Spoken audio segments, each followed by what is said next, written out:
오늘 하나님의 은혜 가운데 거룩한 주일을 맞이하여 예배로 영광 돌게 됨을 진심으로 감사드리고, 지난 주일 시간에 오늘 읽은 이 본문 말씀을 바탕으로 찬송하리로다, 우리가 왜 찬송하며 살아야 하는가 하는 것을 먼저 살펴보게 되었습니다.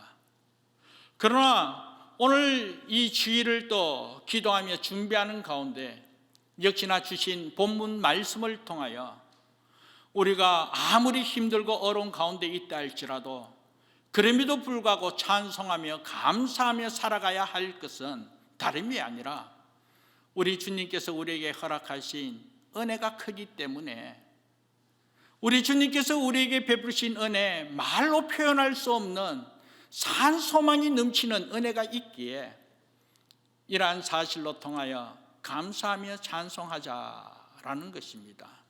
그래서 이 부분에 있어서 좀 더 구체적으로 하나님의 말씀을 바탕으로 깨닫는 은혜가 있기를 원하는데, 먼저 다시 한 번 더 오늘 이 본문 말씀이 기록된 배경을 한번 설명해 보면, AD 64년에 로마의 네로 황제가, 이 네로 황제는 좀 성격이 정상적인 성격이 아니었습니다. 뭔가 사이코 기질이 있는 그런 성격이었어요.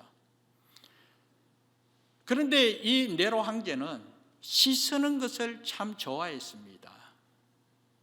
그런데 시를 짓기 위하여 시상을 떠오르고 자기 스스로의 그 기분을 살리기 위해서 로마 시내에 불을 지르게 되었다는 거예요. 이게 좀 정상적이지 않지 않습니까? 자신의 기분을 위하여 로마 도시 이 전체에 불을 내므로 말미암아 로마 군중들이 화를 당하게 되었다라는 것입니다. 그런데 시간이 지나자 이런 사실로 통하여 로마 군중들이 분노하게 되었습니다.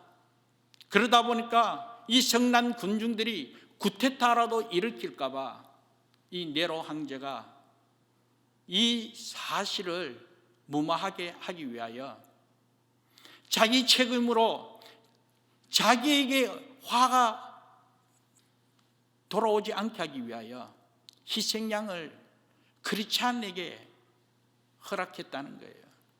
그래서 이 로마 도시 이 큰 방화 사건의 주역이 그 당시에 크리스찬이라고 소문을 퍼뜨리게 된 것이었습니다. 그러니까 그 불난 일로 통하여 분노한 이 군중들이 어떻게 하겠습니까? 복수를 하기 위하여 그 당시에 이 크리스찬들을 다 잡아 핍박하게 되었다는 거예요. 기록에 의하면 이 핍박이 얼마나 심각했는지, 그리스도인을 잡아가서 그냥 저들 또한 불태워 죽이겠다고 뜨겁게 타오르는 불 속에 집어넣는 경우도 있었고, 또 한편으로는 밧줄로 온몸을 콩콩 묶어 톱으로 갈기갈기 잘랐다는 거예요. 뿐만 아니라 십자가 위에 매달아 참수하는 그런 경우도 있었고, 심지어는 굶주린 맹수의 밥이 되도록, 그래서 원형 경기장에다가 이 굶주린 사자를 풀어 이 크리스찬들이 이 사자의 밥이 되도록 짐승에게 찢겨 먹혀 죽도록 그렇게 했다는 거예요. 얼마나 잔인한 그러한 모습입니까? 이러한 사실로 통하여 1세기 크리스찬들은 다 환난과 핍박을 통하여 어떻게 해야 할지, 그래서 저들은 살기 위해서 도망갈 수밖에 없는 그런 상황에 처하게 되었다라는 것입니다. 그래서 로마에서 저들이 살기 위하여 심지어 소아시아 지역까지, 지금의 터키가 있는 그 지역까지 도망가게 되었습니다. 특히 중부 지역 아니면 북부 지역에 정말 암석으로 된 깊은 동굴 속에 숨어 지내게 되었다는 거예요. 아니면 심지어 땅 깊은 동굴 속에 평생을 이제 햇빛조차 볼 수 없는 그런 상황 속에 저들이 숨어 지낼 수밖에 없었던 것이었습니다. 당시 이 그리스도인들이 이런 핍박과 환난 가운데 살기 위해서 어찌할 수 없이 카타콤으로 정말 깊은 굴 속에 숨어 살아야 하는 그런 상황 속에 사도 베드로가 그들을 향하여 편지를 쓰게 된 내용이 오늘 이 베드로전서 내용이라는 것입니다. 그런데 사랑하는 여러분, 오늘 본 말씀 1절 2절은 그 당시에 그리스도인들에게 보내는 인사말에 포함되지만 3절부터 이제 저들에게 하고 싶은 말을 전하는데 그 첫 시작이 어떻게 시작합니까? 그런 당시의 환난과 핍박 가운데 힘들게 살기 위해서 몸부림칠 수밖에 없는 그 상황 속에 있는 그 크리스찬들에게 3절 말씀 보면 우리 주 예수 그리스도의 아버지 하나님을 찬송하리로다 하면서 찬송하리로다, 찬송하라 그렇게 말씀하고 있습니다. 여러분 한번 생각해 보시기 바랍니다. 어떻게 그렇게 말할 수 있는지. 불난 집에 부채질하는 것도 아니고 남들은 죽어가고 있는데 환난과 핍박을 피해 살아남기 위하여 모든 것을 다 포기하고 겨우 살기 위하여 도망해서 어둡고 캄캄한 깊은 동굴 속에 숨어 살아가고 있는데 무엇이 좋다고 찬송할 수 있다는 거예요? 무엇이 좋다고 감사할 수 있다는 것입니까? 한편으로 로마에서 도망 올 때에 바로 그때 가장 가까이 있던 친구가 사자의 밥이 되어 찢겨 죽어가는 그 모습을 보고 눈물을 머금고 도망쳐 여기까지 왔는데, 심지어는 내 가족이 정말 예수 믿는다는 이유로 저들에게 붙잡혀 불타 죽는 모습을 보면서 말로 다 할 수 없는 가슴이 찢어지는 그런 아픔을 안고 여기까지 도망오게 되었는데, 그런데 어떻게 저들을 생각하면, 죽어가는 가족의 모습을 생각하면 어떻게 찬송할 수 있다는 거예요? 어떻게 감사할 수 있겠습니까? 그런데 그와 같은 상황 속에서도 사도 베드로는 저들을 향하여 찬송하라, 그럼에도 불구하고 감사하라라는 것입니다. 사랑하는 여러분, 어떻게 그럴 수 있습니까? 그런데 오늘 본문 말씀을 참고할 때에 그것은 다름이 아니라 지금의 고난이 있고 핍박과 환난이 있다 할지라도 그럼에도 불구하고 찬송할 수밖에 없는 이유는 저들에게 산 소망이 있기 때문이라는 것입니다. 산 소망, 살아있는 소망이 있다라는 것이죠.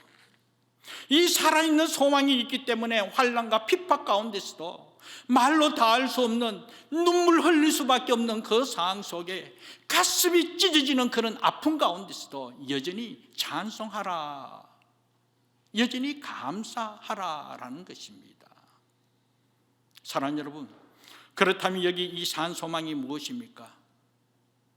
이 산소망은 예수 그리스도께서 십자가에서 죽으심을 통해 그 예수님의 고난을 통하여 환난과 핍박을 통하여 예수 그리스도가 십자가로 통하여 죽음으로부터 끝나는 것이 아니라 죽음에서 다시 살아나심, 부활하심을 통하여 예수 믿는 저들 또한 거듭나게 되었다는 거예요. 다시 살아나게 되었다는 거예요. 그래서 영원히 죽지 않는 그런 소망이 있기 때문에 살아있는 소망이라고 말씀하고 있는 것입니다.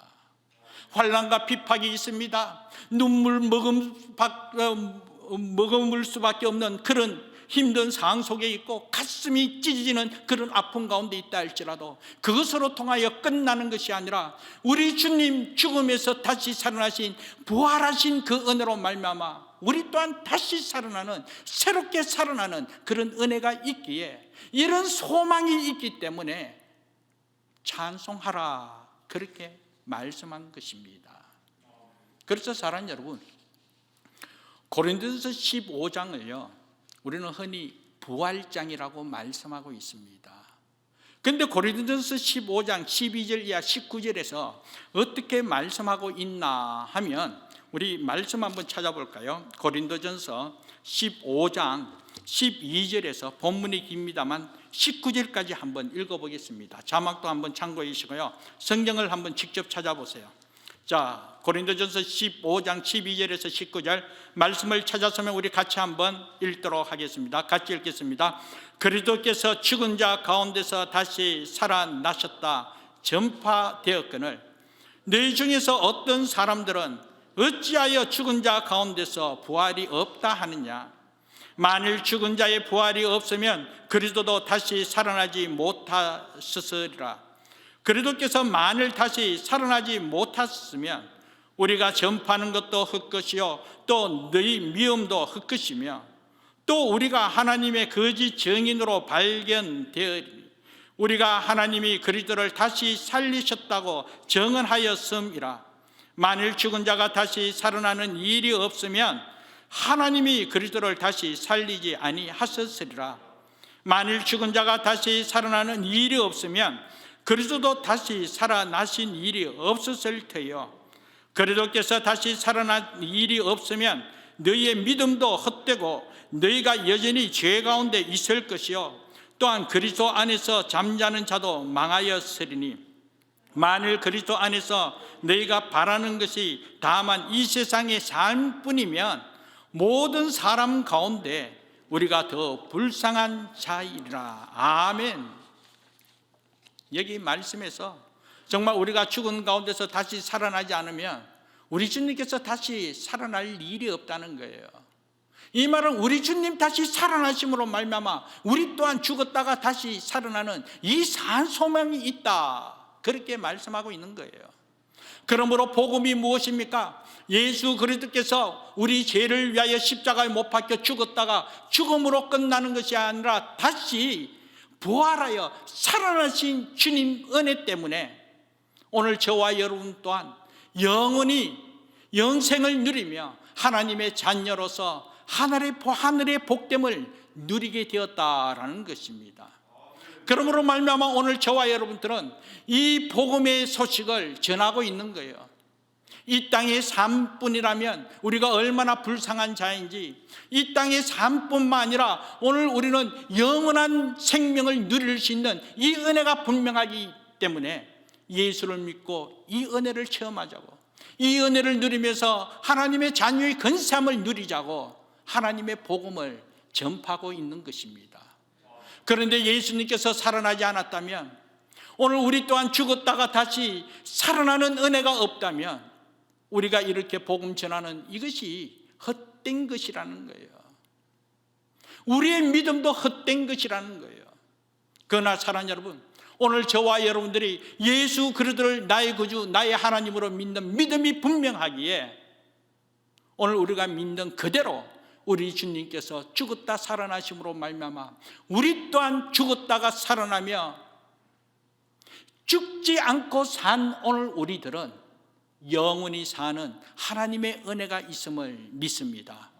그래서 우리 예수님께서 이 요한복음 11장 25절 26절 말씀 보면 나는 부활이요 생명이니 나를 믿는 자는 죽어도 살겠고 무릇 살아서 나를 믿는 자는 영원히 죽지 아니하리라.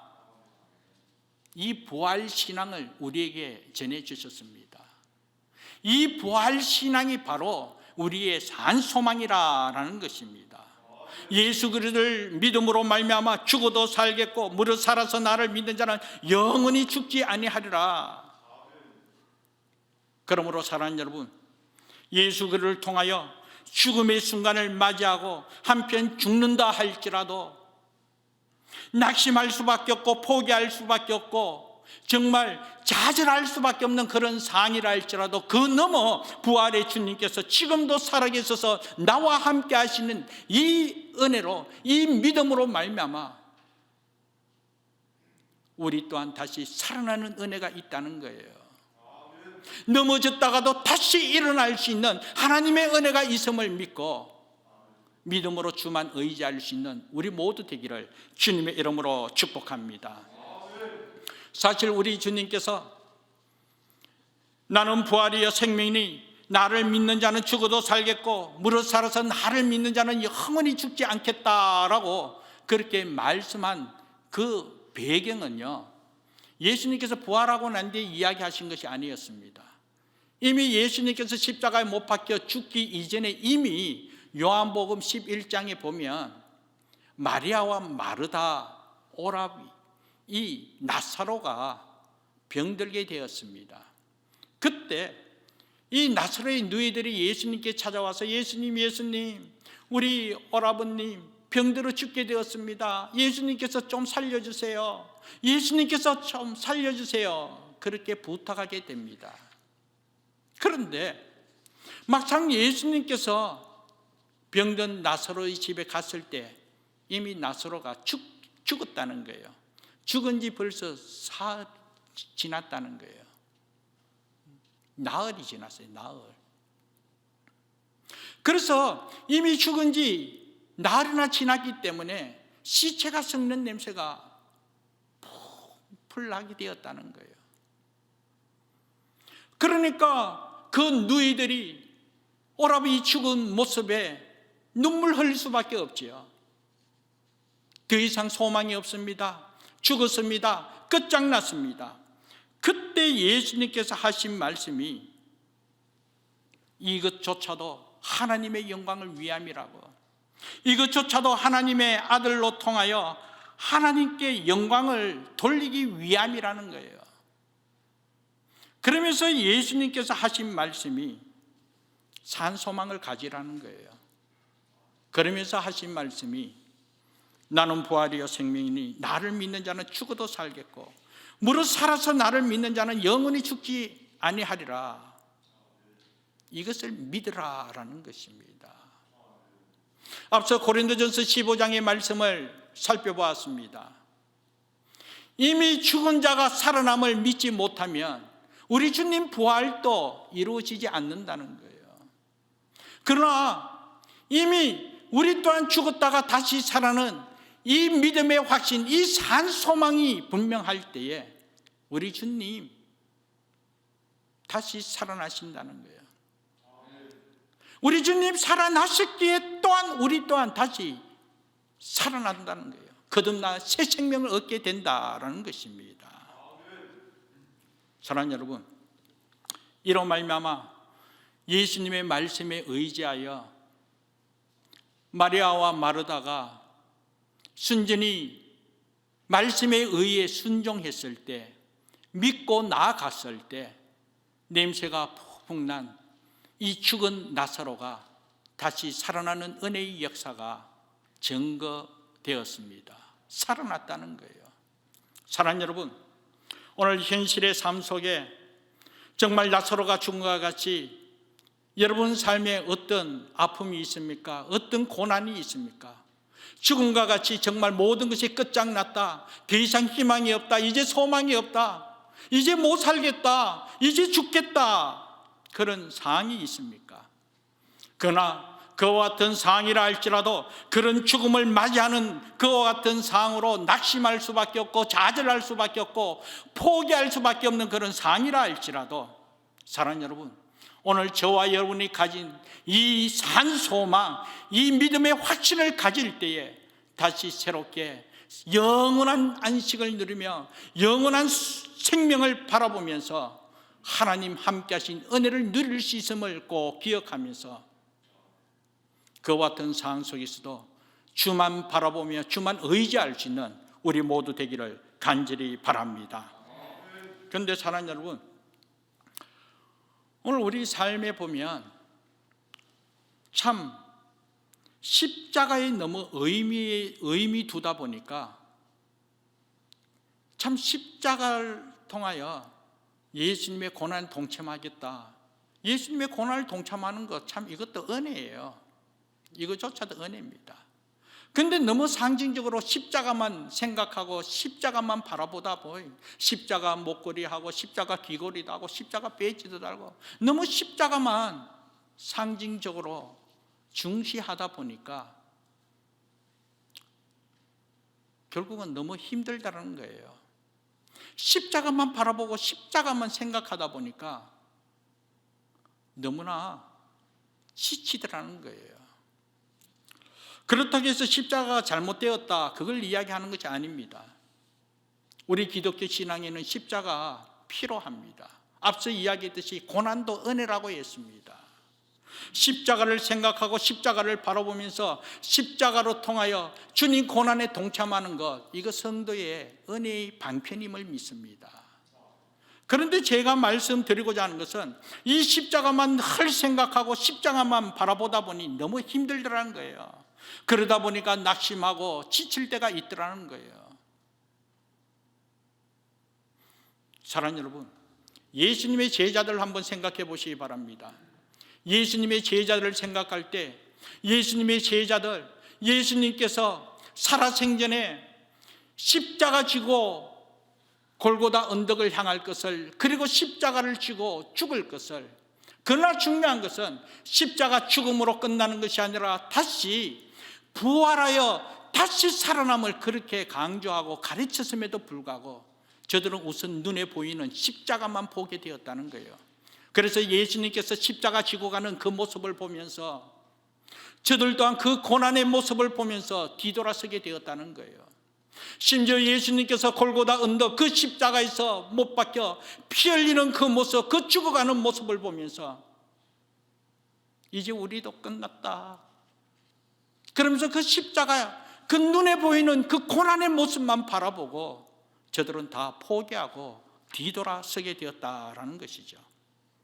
그리고 제자들은 어떻게 했습니까? 예수님을 부인하고 고향으로 돌아갔다는 거예요. 이제는 내 방식대로 살겠다는 것이죠. 이제는 내 힘으로 지난날 내가 살아가는 그 방식으로 한번 살아가겠다는 거예요. 다시 세상으로 되돌아간 그런 모습입니다. 그래서 저들이 성공했습니까? 정말 저들이 고향으로 돌아가서 지난날 자기의 생업이 어부였기에 고기를 잡게 되었습니다. 밤새도록 그물을 던져 고기를 잡는다고 잡았지만 결국 한 마리도 잡지 못했다는 거예요. 내 힘으로 내 방식으로 지난날 삶으로 돌아가서 뭔가 해보겠다 했지만 그러나 밤새워 수고했지만 아무것도 없더라는 거예요. 그러나 그와 같은 상황 속에 우리 부활하신 주님께서 그들에게 찾아가서 우리 주님께서 함께 하심으로 말미암아 결국은 예수로 말미암아 예수로 통하여 예수의 은혜로 말미암아 그물이 찢어지도록 물고기를 잡게 되었다라는 것입니다. 사랑하는 여러분, 무엇을 말씀하고 있습니까? 예수를 떠나서 결코 살 수 없고 다시 살아나신 예수로 말미암아 예수께 소망을 둘 때 모든 것을 이룰 수 있고 우리 주님 함께 하신 평안과 기쁨을 누릴 수 있다, 그런 말씀인 것입니다. 그 살아나신 우리 주님 나와 함께 하심을 믿을 때에 우리 또한 거듭난 삶으로 다시 살아난 산 소망을 갖고 은혜 가운데 거할 수 있다는 거예요. 이것이 바로 복음의 능력이요 은혜임을 믿습니다. 그래서 시편 42편 5절과 11절 말씀 보면 반복적으로 강조하면서 말씀하고 있는 내용이 뭐냐 하면 하나님께 소망을 두라라는 것입니다. 하나님께 소망을 두라는 거예요. 지금도 살아계시고 죽음에서 살아난 하나님이신 예수 그리스도께 소망을 두고 예수 그리스도와 함께 살아갈 때에 산 소망이 있고 이 땅의 모든 것은 잠시 잠깐 있다가 다 없어지고 다 무너질 수밖에 없고 사라질 수밖에 없는 것이지만 그러나 예수 그리스도로 말미암아 우리에게 주신 이 산 소망은 썩지 않고 더럽지 않고 쇠하지 않는 하늘의 유업을 이룰 수 있는 천국 소망을 갖고 영원한 생명을 누릴 수 있는 귀한 은혜가 이루어지더라는 거예요. 그러므로 사랑하는 여러분, 힘들고 어려움이 있음에도 불구하고 여전히 우리가 바라보아야 할 것은 하나님이라는 거예요. 지금도 살아 역사하시고 나와 함께 하신 이 하나님께 소망을 둘 때에 하나님의 은혜 가운데 영원한 안식을 누리면서 하나님을 찬송하며 믿음으로 승리하는 복된 삶 이루어질 줄 믿습니다. 그래서 시편 42편 5절 말씀 보면 내 영혼아 내가 어찌하여 낙심하며 어찌하여 내 속에서 불안해하는가. 너는 하나님께 소망을 두라. 나는 그가 나타나 도우심으로 말미암아 내 하나님을 여전히 찬송하리로다. 이 시편 42편의 배경을 보면요, 여기 보면 낙심한다 불안한다 하면 실제 생활 가운데 어떤 어려움을 통해 가지고 낙심할 수밖에 없는 그런 상황이라는 거예요. 사슴이 시냇물을 찾듯이 갈급한 가운데 있다는 거예요. 말로 표현할 수 없는 아픔이 있습니다. 고난이 있습니다. 내가 원하는 대로 모든 것이 이루어지지 않다 보니 너무나 답답해요. 그러므로 말미암아 스스로 자기 일을 보니까 부족한 것밖에 없고 뭔가 모르게 속상함이 너무 많다 보니까 스스로 좌절하고 스스로 낙심할 수밖에 없는 그런 상황. 그러다 보니까 한계에 부딪혀 불안하게 된 그와 같은 상황이라는 거예요. 그러니까 이 시편 기자가 그와 같은 상황 속에 하나님의 얼굴을 언제 볼 수 있을까? 한편으로 하나님이 없는 것 같이, 하나님께서 자기를 포기한 것 같이 그와 같은 느껴지는 상황 속에 언제쯤이면 하나님의 얼굴을 배울 수 있을까? 그리고 너무나 어려움을 갖고 힘들고 이와 같이 낙심한 그와 같은 상황 속에 처해 있을 때 주변에 많은 사람들이 내 하나님 어디 있냐? 너 정말 하나님 믿고 있다면 하나님 살아계심이 증거되어져야 되지 않냐? 하나님 살아계시냐? 하나님 어디 있냐? 그렇게 손가락질하는 경우도 있었다는 거예요. 그러니 얼마나 마음이 상하고 얼마나 힘들고 괴로웠겠습니까? 그렇기 때문에 당연히 불안해하고 두려워하는 것 당연하지 않겠습니까? 앞으로 내가 어떻게 될까? 내 장래는 어떻게 될까? 과연 여기서 내가 살아남을 수 있을까? 그런 불안함이 있을 때, 그러나 그러면 그럴수록 말씀은 오늘 우리에게 선포하고 있습니다. 그러면 그럴수록 하나님께 소망을 두라라는 거예요. 그랬을 때 결국은 우리 또한 죽어도 살고 살아서 믿는 자는 영원히 죽지 않는 산 소망을 통하여 썩지 않고 더럽지 않고 새하지 않는 하늘의 유업을 이을 수 있도록 하나님께서 책임져 주심을 믿습니다. 마틴 루터, 종교개혁을 일으킨 마틴 루터, 여러분 잘 알고 있지 않습니까? 마틴 루터가 종교개혁을 하는 과정 속에 이 개혁의 마지막 때에 사실 지금까지 오는 것도 쉽지 않았습니다. 너무나 힘들었습니다. 어려웠습니다. 심지어는 주위에서 이 마틴 루터 종교개혁을 방해하기 위하여 암살하고자 죽이고자 그러므로 말미암아 수많은 죽음의 위기를 겪게 되었죠. 그런 상황 속에 하루하루 살아가다 보니까 마틴 루터 또한 인간인지라 낙심하게 되었습니다. 좌절할 수밖에 없었습니다. 그러다 보니까 스스로 더 이상 할 수 없다, 더 이상 못하겠다, 이제 끝장났다 그러면서 낙심한 가운데 그냥 자리에 눕게 되었습니다. 그런데 그와 같은 상황 속에 마틴 루터의 아내가 장례식에 입는 상복을 입고 마틴 루터 앞에 다가오는 거예요. 루터가 아내의 모습을 보니까 갑자기 생각지도 않는 장례식 때 입는 이 상복을 입고 다가오는 거예요. 그래서 마틴 루터가 아내에게 이렇게 이야기합니다. 여보, 누가 죽었기에 상복을 입었냐고, 갑자기 왜 상복을 입었냐고 그렇게 이야기합니다. 그때 마틴 루터 아내가 하는 말이 하나님이 죽었기 때문에 상복을 입었대요. 하나님이 죽었기 때문에 이 장례식 복장인 상복을 입었다는 거예요. 그 이야기를 들은 마틴 루터가 깜짝 놀라 어떻게 그런 막말을 할 수가 있냐고, 어떻게 하나님이 죽을 수가 있냐고, 어떻게 그런 소리를 함부로 하고 있냐고 아내 호통치게 되었습니다. 그때 마틴 루터 아내가 하는 말이, 여보, 내가 당신의 모습을 보니까 하나님 죽은 것 같아 상복을 입게 되었다는 거예요.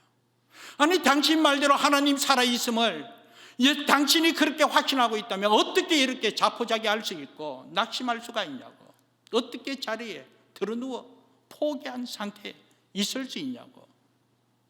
하나님이 살아계신데, 당신 말대로 하나님 살아계시는데 어떻게 이럴 수가 있냐고. 아내의 말에 마틴 루터가 정신이 번쩍 들게 되었습니다. 그렇다, 하나님이 살아계시지, 하나님께서 살아계시는데 내가 이렇게 낙심한다는 것, 이건 내가 잘못된 것이다. 이미 하나님께서 비전을 주셨고, 이미 이 비전을 주신 하나님께서 모든 것을 행하여 주심을 믿는 이 믿음으로 여기까지 달려왔는데, 나와 함께 하신 하나님이 지금도 살아 역사하시고 있음을 믿고 있는데 어떻게 내가 포기할 수 있을까? 그러면서 마틴 루터가 다시 자리에 벌떡 일어나 이 종교개혁을 이루게 되었다라는 것입니다. 사랑하는 여러분, 오늘 저와 여러분, 이 코로나19 바이러스로 통하여 팬데믹 상황 속에 살아가고 있습니다. 경제적으로, 사회적으로 모든 부분이 힘들고 어려운 가운데 있습니다. 우리가 원하는 대로 살 수 없는 시대가 오늘 지금 이 시대인 것 같습니다. 꿈을 갖고 우리가 태평양을 건너 여기까지 왔지만, 한편으로 우리가 원하는 대로, 우리가 바라는 대로 이루어지지 않는 그런 현실로 통하여 힘든 상황에 놓여 있음을 보게 됩니다. 힘들지요.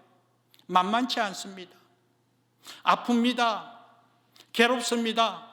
또 그러므로 말미암아 좌절도 있을 수 있습니다.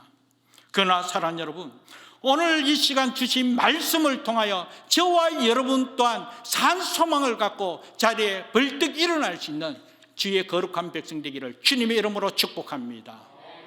우리 주님 나와 함께 하심, 무엇보다도 죽었다가 다시 살아나신 부활의 주님, 지금도 살아 역사하시는 주님이 나와 함께 하심을 믿는 이 믿음이 분명하다면 우리 또한 어찌 좌절할 수가 있습니까?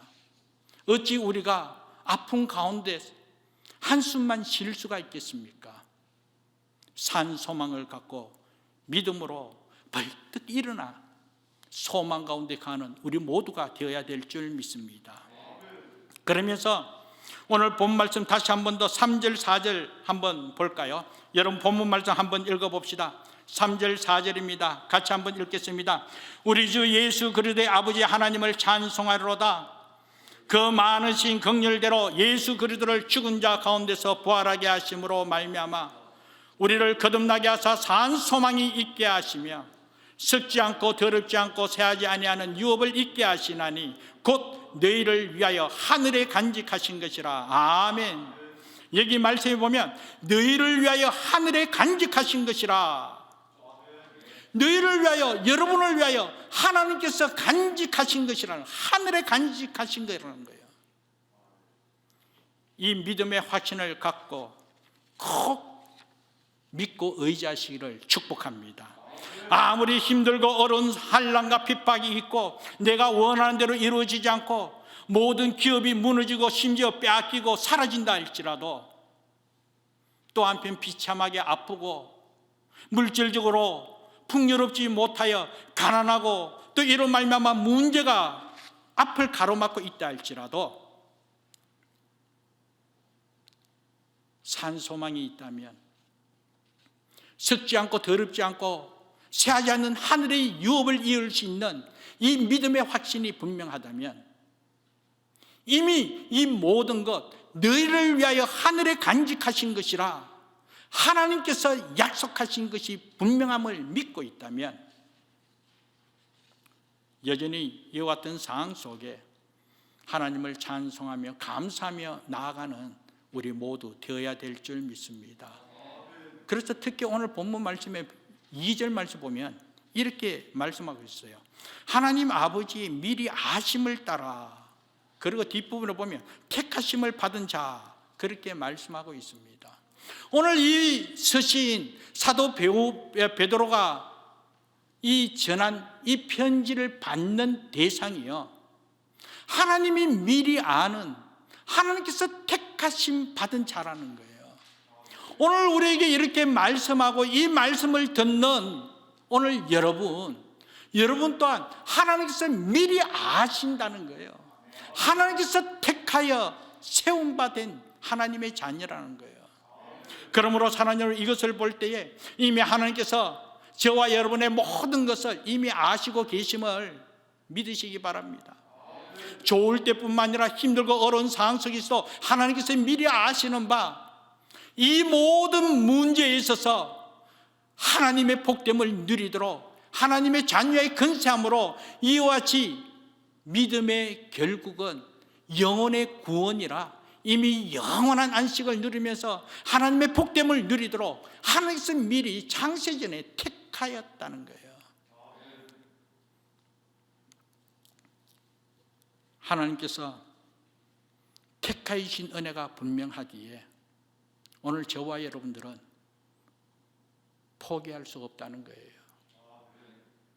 예레미야 29장 11절 말씀에 보면 여호와의 말씀이니라 너희를 향한 내 생각은 내가 하나니 평안이요 재앙이래요. 재앙이 아니니라 미래의 희망을 주기 위함이라, 그렇게 말씀하고 있습니다. 아무리 힘들고 어려운 그런 상황 속에 있다 할지라도 그것으로 우리가 끝장나고 그것으로 통하여 자리 주지 않는 것이 아니라 평안이요 재앙이 아니니 미래의 희망을 주기 위함이라는 거예요. 장래의 소망을 주기 위함이라는 거예요. 반드시 하나님께서 함께 하신 그 은혜로 하나님의 영광을 드러내도록 선한 뜻으로 인도해 주심을 믿습니다. 그래서 마지막으로 여러분에게 한번 강조하고 싶은 것은 우리 신학 용어에 성도의 견인이라는 단어가 있어요. 성도의 견인. 하나님께서 한번 택한 하나님의 백성, 하나님께서 어떠한 경우로 기어코 구원의 길로 인도하도록 하나님께서 책임져 주심을 믿습니다. 견인한다는 거예요. 어떤 어려움이 있고 어떤 아픔 가운데 있고 어떤 상황에 살아간다 할지라도 하나님께서 반드시 구원의 길로 인도하여 이 산 소망이 넘치고 하늘의 유업을 이을 수 있도록 천국의 백성답게 은혜 가운데 갈 수 있도록 하나님께서 선한 뜻으로 인도해 주시고 하나님께서 책임져 주신다는 거예요. 반드시 이런 믿음의 확신을 갖고 하나님의 은혜 가운데 찬송하며 살아가는 삶이 오늘 저와 여러분의 믿음의 삶이요 능력 있는 삶임을 꼭 기억하면서 찬송하며 감사하며 살아가기를 주님의 이름으로 축복합니다. 그러면서 오늘 이 시간 우리 같이 한번 말씀을 생각하면서 찬양 한 곡 하기를 원하는데요, 날이 저물어 갈 때, 빈들에서 걸을 때, 그때가 하나님의 때, 정말 혼족의 하루의 일과를 마무리했을 때 육체적으로 피곤하고 힘듭니다. 그래서 이제 해가 저물어 집으로 돌아올 때에 이제 모든 건 내려놓고 빈손으로 돌아올 때 지칠 수밖에 없고, 아니 지쳤고 힘들고 어렵고 가진 것 없는 그 같은 상황 속에, 그러나 그때가 바로 하나님의 때라는 거예요. 내 힘으로 안 될 때, 빈손으로 걸을 때, 바로 그때에 여호와 하나님께서 예배하신 여호와 일의 복이 있기에 그때가 바로 내가 아니라 주님께서 일하실 때이게, 그러므로 오늘 저와 여러분은 하나님께만 소망을 두고 믿음으로 주만 바라보며 나아갈 때에 하나님 함께 하시는 놀라운 은혜가 증거되어짐을 믿고 우리 같이 한번 1절만 찬양 드리겠습니다. 주가 일하시네.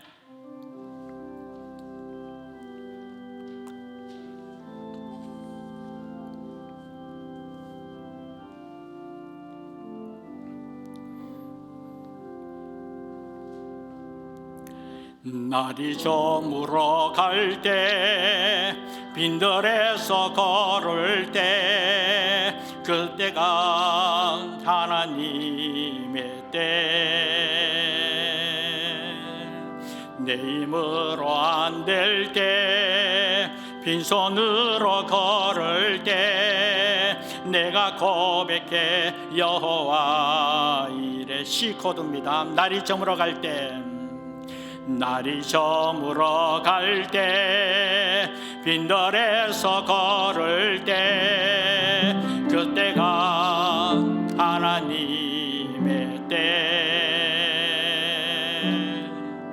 내 힘으로 안 될 때, 빈손으로 걸을 때 내가 고백해 여호와 이래. 주가 일하시네, 주가 일하시네. 주께 아끼지 않는 자에게 주가 일하시네, 주가 일하시네. 신뢰하며 걷는 자, 예, 주가 일하시네, 주가 일하시네, 주가 일하시네. 주께 아끼지 않는